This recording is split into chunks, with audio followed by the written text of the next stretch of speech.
progress.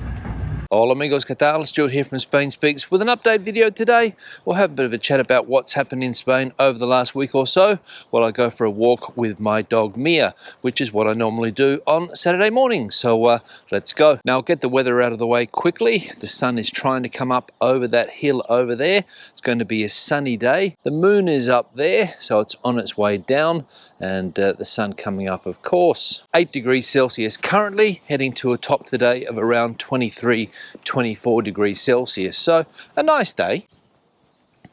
So, what's the biggest story in Spain this week? Well, it's all about one of Spain's biggest companies, one of Spain's biggest construction companies, Ferrovial, saying that it's going to move its headquarters to the Netherlands. And the decision by this company to move their headquarters to another country has been an absolute bombshell for the Spanish government. In fact, the Spanish government has been on the attack over the last month or so, ever since Ferrovial announced that it was planning to move to the Netherlands. And I have never seen a government try to discredit a private company so much in my life.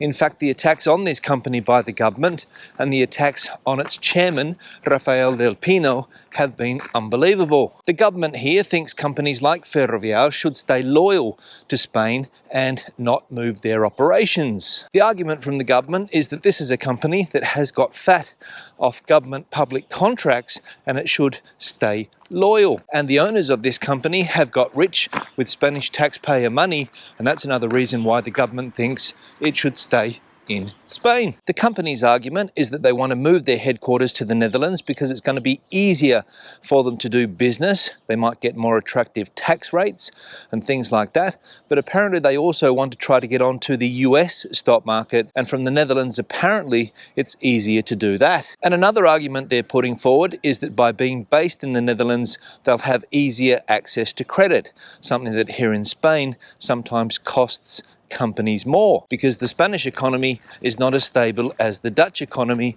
I believe. The company, for its part, has come out in recent times and said that nothing's going to change. They're only moving their headquarters to the Netherlands. The rest of their main business operation is going to stay in Spain, meaning that they're going to continue paying taxes here in Spain, employing people here in Spain, and doing business in this country. So it's been an interesting debate over the last month or so. Also the toing and froing from the government and the company, and the other day the shareholders agreeing, I think 93% of shareholders agreeing that it would be a good idea to move this company's headquarters to the Netherlands. These bins certainly do fill up quickly, and people have no other option than to leave their rubbish on the ground, even though it says quite clearly there that leaving rubbish outside the bins is prohibited. But who gives a stuff about that, right? Now, to put this Ferrovial saga into some type of context, imagine that in the States, a company like Apple or Microsoft decided to move its headquarters to another country. What would the United States government do? Now, I'm not saying that Ferrovial is as big as Microsoft or Apple, of course. Those companies are 10 times bigger than Ferrovial, but they are champions of the US economy, and Ferrovial here in Spain is a champion of the Spanish economy. So let me know what you think. Should companies like Ferrovial have the freedom to move to countries that are more fiscally advantageous, let's say, or better when it comes to paying taxes and things like that? Or should they heed government advice, stay put, because they have got fat off Spanish contracts and they owe this country something? Let me know where you sit on the debate. My opinion on this matter is fairly clear. Companies in today's globalized world should have the freedom to do whatever they want. But hey, that's just my opinion. Now, the next thing I'm going to talk about today relates to Spain's water issues and one of Spain's most important wetlands, the Doñana National Park down there in Andalusia, which currently is making headlines for all the wrong reasons, unfortunately. Now, if you're not familiar with Doñana, and Doñana is spelled D-O-N-A-A-N-A, it has that Spanish ñ sound, which is unique to the Spanish language, of course. It's a huge wetlands, as I mentioned previously, down there in Andalusia, in the provinces, I think, of Cádiz and Huelva. And it's a very controversial area because basically it's been dry, or almost dry, for the last few years. Severe drought affecting that part of the world, and also problems when it comes to irrigation and farming techniques in that part of Spain. And the reason it's making headlines, as I said, for all of the wrong reasons currently, is because the Premier of that area down there in Spain, Juanma Moreno, the Premier of Andalusia, wants to extend farming rights close to Doñana. And basically what that means, if I understand correctly, is that more irrigation will be needed for those farmlands, and the water will have to come from that Doñana National Park, which, as I said, is almost dry. Doñana's been in the headlines on various occasions over the last 5 or 6 years because of bad practices in that area, bad farming practices, and I believe the European Union has also said that if Spain doesn't do something quickly, it's going to step in, because Doñana is not only an important ecosystem for that part of Spain,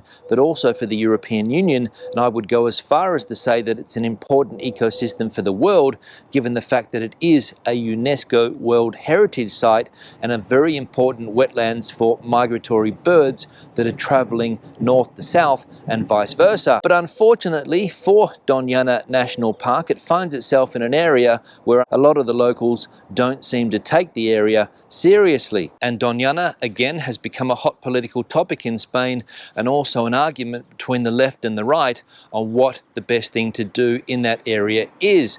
As I said before, the Premier of Andalusia has his opinion, and the central government, led by Pedro Sánchez, who's on the opposite side of politics, has its own opinion, and nobody can decide what to do, or nobody's willing to listen to the other side of the argument, unfortunately. And is it just me, or do other people think that we should take ideology out of the debate when it comes to important environmental areas, the wetlands down there in the Doñana National Park? Let me know what you think in the comment section below. Now, another thing I want to talk about today relates to Spanish politics, so if you're not interested in Spanish politics, you can turn this video off now. But for some of us, it's an interesting topic, especially given the fact that we're in an election year here in Spain. Lots of things going on politically, so that's what I want to talk about now. I want to talk about the left side of Spanish politics and also the right side of Spanish politics. So if you're interested, stay tuned. Now, I touched on this topic last week a little bit about how rubbish accumulates in certain areas in this town where I live here, and this is one of those areas where rubbish has accumulated. Lots of crap lying on the ground, which nobody ever seems to pick up. But anyway, I digress from my topic. What was I talking about? Oh, that's right, Spanish politics. Now, a couple of weeks ago, there was a massive upheaval in Spanish politics, especially on the left side of Spanish politics, because one of Spain's ministers, in fact the most popular politician here in Spain, Yolanda Díaz, announced her own political party called Sumar. And if you're not familiar with the Spanish language and you don't know what the meaning of the word Sumar is, well, basically it means to add up, or to unite, or to join together. And the purpose of this new political party, as the name suggests, is to unite the left. Now, currently on the left side of politics in this country, at a national level, there are around 5 or 6 political parties.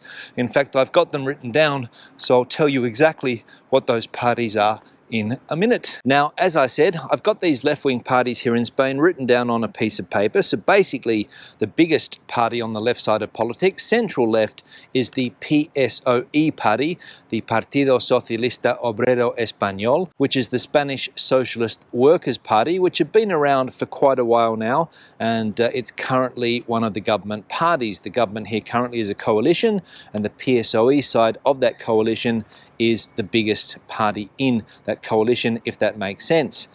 We also have a group called Unidas Podemos, who are a combination of Podemos, a political party started around 10 years ago, let's say, and Izquierda Unida, the United Left, or the closest thing that Spain has to communism currently. And then there are a couple of other political parties, one called Mas País, which is also a combination of two political parties. Mas País, I think, is one of the party's names, and also a party called Equo, who are environmentalists, I believe.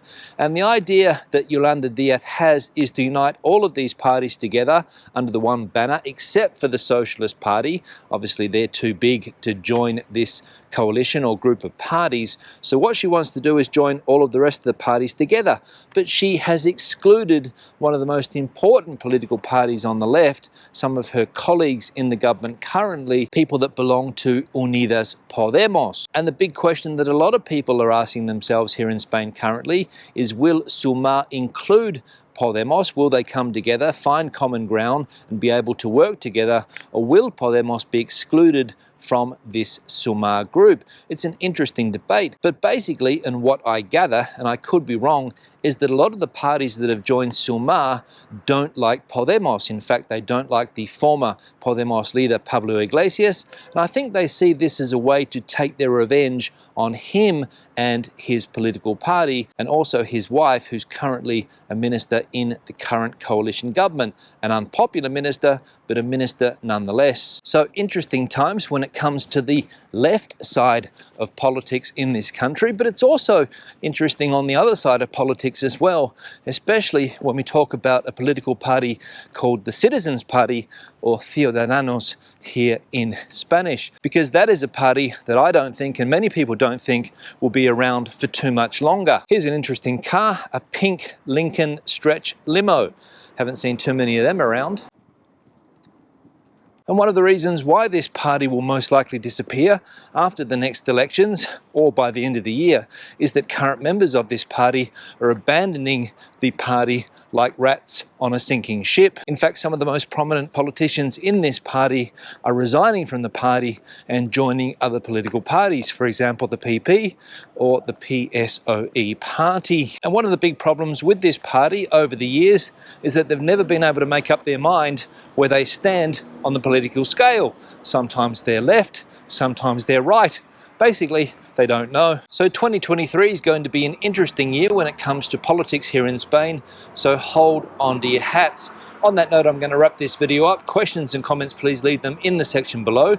Debate the video out as you normally do. Give us your opinions on the topics that I have spoken about today, whether it's the wetlands down there in the south of the country, what should be done with that area. Let us know what you think, and also tell me your opinion on whether companies should be free to move countries if they offer better tax advantages. Let me know what you think on that also. Give the video a thumbs up if you liked it, thumbs down if you didn't. I'll see you in the next one. Hasta luego.